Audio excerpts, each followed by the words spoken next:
Hey folks, there's a lot of videos on YouTube about the gas and pellet fired Unis. There don't seem to be a lot of videos about the multi-fuel Unis, so I thought I would do a video about mine.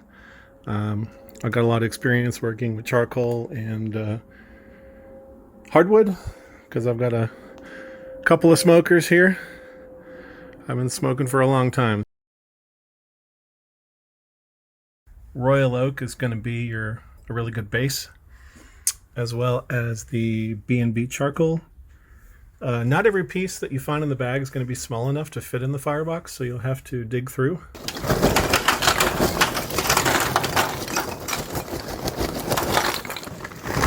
Charcoal briquettes are not going to be hot enough to get your pizza oven into the 6, 7, 8, 900 degree range. You're going to need some aged wood to go with your lump charcoal, your briquette charcoal.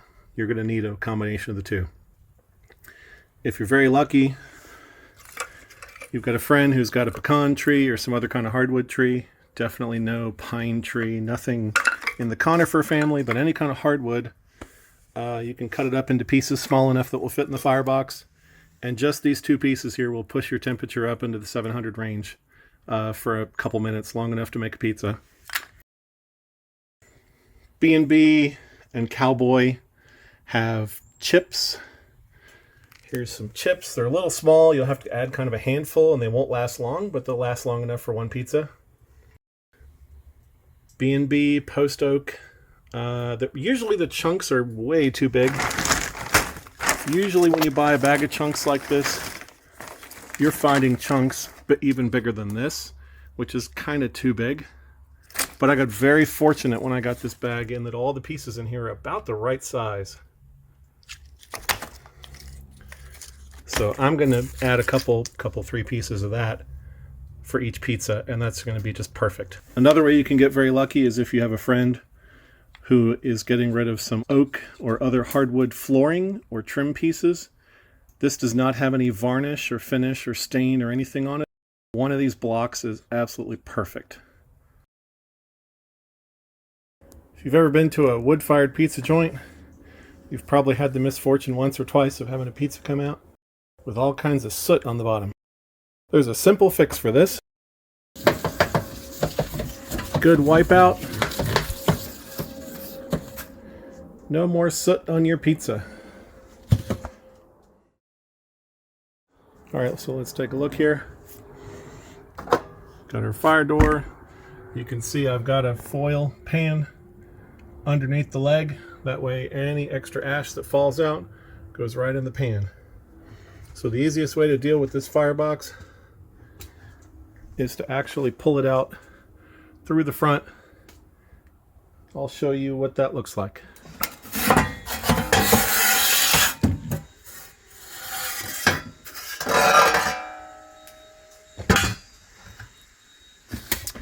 We're going to use a tumbleweed.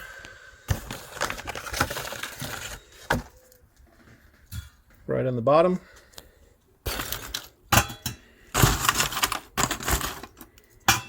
Don't want huge pieces, but that's probably as big as I want.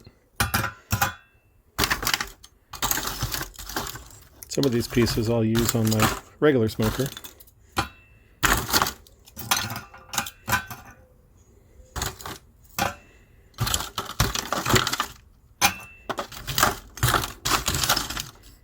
It's got bark on it.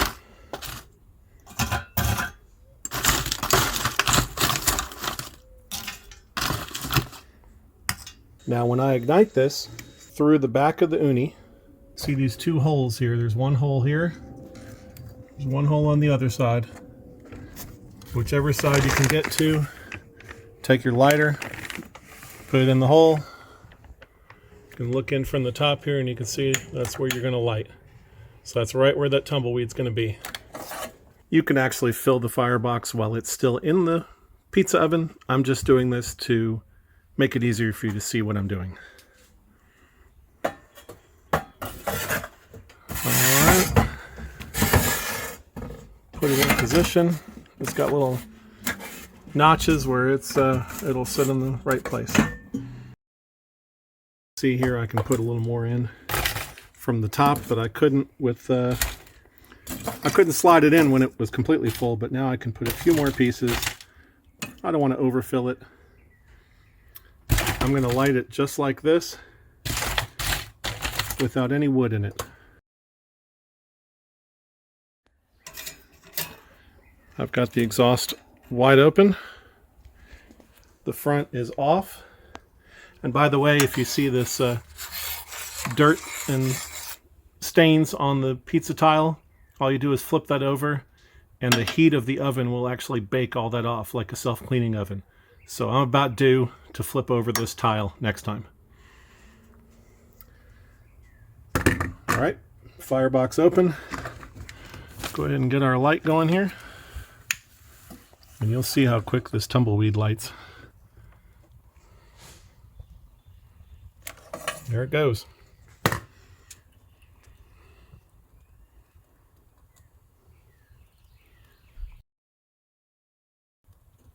All right, we'll leave this firebox door open. Close the front. This top is open. We'll give this about a minute. After about a minute, we will put the fuel door on, and then we will get our draft going.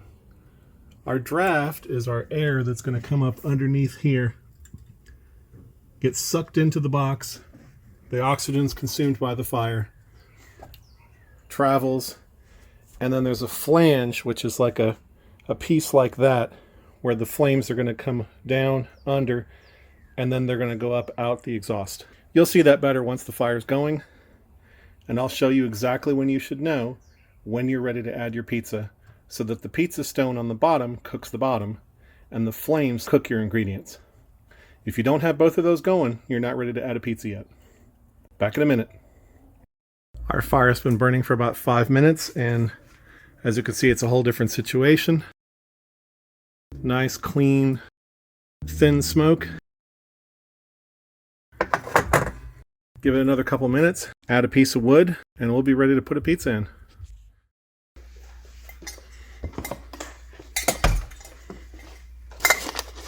So I got a great recommendation from the Ooni Discord chat to use a 50-50 mix of my 00 pizzeria flour and Caputo semolina flour.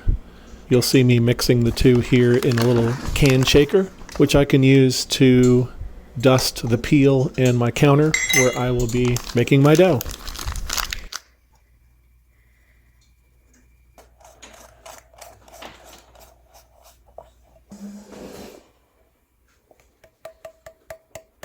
So I've seen quite a few videos where people will build the pizza on the counter and then in a very daring motion swoop it over onto the peel.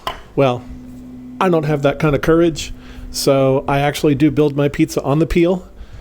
I'm just very careful to put lots of flour and semolina, and then after each addition of sauce and mozzarella and toppings, I do a little jiggle test just to see if everything is still moving smoothly.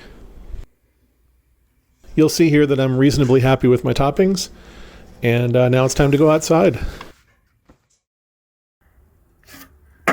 If we take a look inside our oven, we'll see that our flames are mostly limited to the back of the oven. They're not reaching this baffle plate that you can see. You really want your flames to reach all the way to the baffle plate and then start to go up out the exhaust. That's when you know that your fire's hot enough and that your ingredients are going to get cooked by the flames on top. If you can justify it, I highly recommend an infrared thermometer. This is a Harbor Freight special.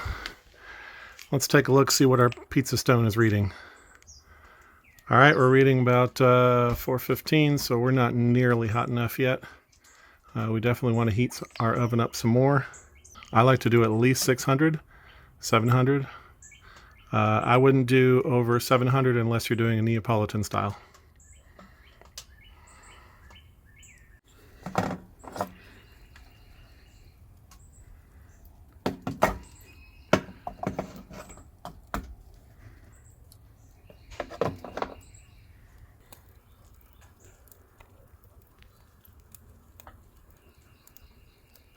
can see our pizza still moves. It's very important. Take a look in our oven.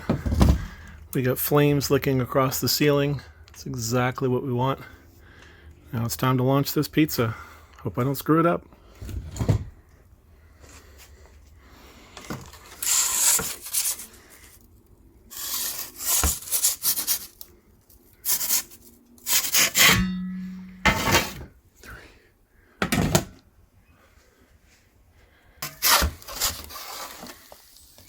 All right.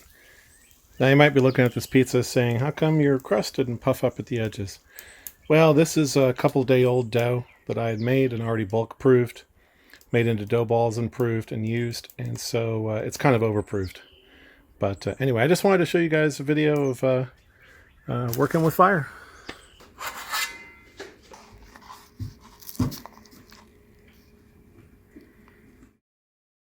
Not great, not terrible. So I have to say my first pizza was not really done on the bottom. It is uncharacteristically cold here, so I have put as much wood as I can put in that firebox back there and cranked it, and we'll take a look at this. We are cooking with gas.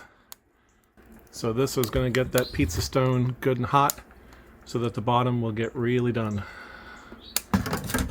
We'll give it a couple minutes and put another pizza in. Yeah, now we're talking. 600-700. Yeah, that's where we want to be.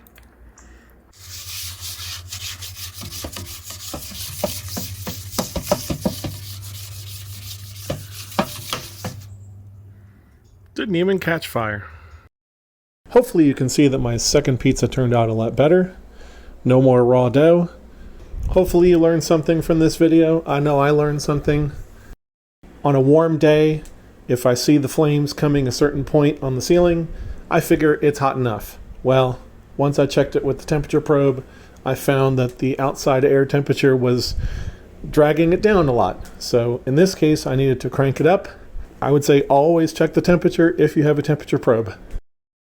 Thank you for watching.